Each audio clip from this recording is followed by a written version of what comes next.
আত্মবিশ্বাসী নীলাঞ্জনাকে এবার চরম অপমান করলো মিডিয়া কর্মীদের সামনে রাই। হ্যাঁ বন্ধুরা, ভিডিওতে লাইক দিয়ে দেখতে থাকুন যে মুহূর্তে কিনা মিডিয়া কর্মীরা নীলাঞ্জনাকে বলতে থাকে যে নীলাঞ্জনা দেবী এবার সব কিছু হারিয়ে আপনি কোথায় গিয়ে উঠবেন বলুন তো।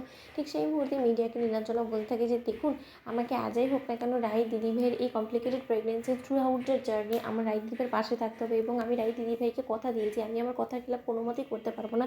কারণ আমার যতই জীবনে ঝুঁকি থাকুক না কেন, আমি তো খুব ভালো করেই জানি যে এখন অনির্বাণ সেন যেহেতু নির্দোষ প্রমাণ হয়ে জেল থেকে বেল পেয়ে বেরিয়েছে, তাহলে সে নিশ্চয়ই কোনো না কোনোভাবে আমার ক্ষতি করার চেষ্টা করবে। সে যে কোনো মূল্যে আমার মুখ বন্ধ করানোর চেষ্টা করবে, যাতে কিনা 2 মাস বাদে এই কেসটা নতুন করে কোর্টে না উঠে এবং 2 মাস বাদের সাথে তাকে কোনো মতেই কাঠগড়ায় না দাঁড়া হতে হয়। সেই জন্য সে রকমের জোর খাটানোর চেষ্টা করবে আমার উপরে। কিন্তু তা সত্ত্বেও আমার দীর্ঘ বিশ্বাস আছে আপনাদের উপরে যে আপনারা সব সময় সর্বদা আমার পাশে আছেন, এবং এরকম করে কাঁধে কাঁধ মিলে আমার সঙ্গে এই লড়াই আপনারা আমাকে সাপোর্ট করবেন।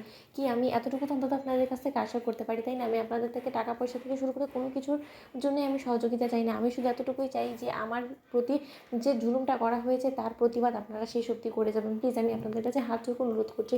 অন্যদিকে মিডিয়া চ্যানেলে সাংবাদিকরা যখন বলতে থাকে যে ম্যাডাম আপনি এখন ও বাড়িতে যাবেন, আপনার কি মনে হয় এটা একটু রিস্কি হয়ে যাবে না আপনার জন্য, যে আপনি একই বাড়িতে একটা ধর্ষণকারীর সঙ্গে বসবাস করবেন? এমনটাও তো হতে পারে যে সে কোনো মতে হয়তো আপনাকে খুনও করে দেওয়ার চেষ্টা করতে পারে, যাতে কিনা আপনি তার বিরুদ্ধে কোনো রকম কোনো চার্জেস না আনতে পারেন।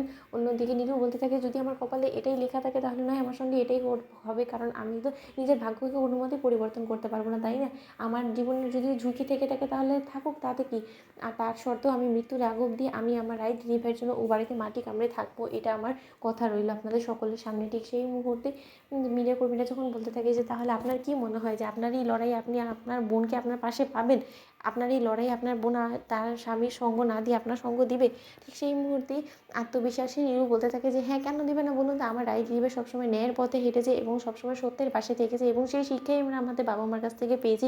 তাহলে হঠাৎ করে অনির্বাণ দাদা ভাইয়ের উপরে রাই দিদিভাই তরস খেয়ে কেনই বা মিথ্যেকে প্রশ্রয় দিতে যাবে বলুন তো। আমি দীর্ঘ বিশ্বাসী যে রাই দিদিভাই অবশ্যই আমার সঙ্গই দিবে। ঠিক সেই মুহূর্তে রাই সেখানে চলে আসে এবং এসে বলতে থাকে যে না রে নীলু, তোর এই আত্মবিশ্বাসী কথাগুলো না আর যাই হোক না কেন ধারে টিকবে না, কারণ আমি কোনো মতে তোর উপরে বিশ্বাস করি না, এবং তোর মতন অবিশ্বাসঘাতকদের যাতে কেউ বিশ্বাস না করে সেই অনুরোধটুকুই আমি সকলকে করব।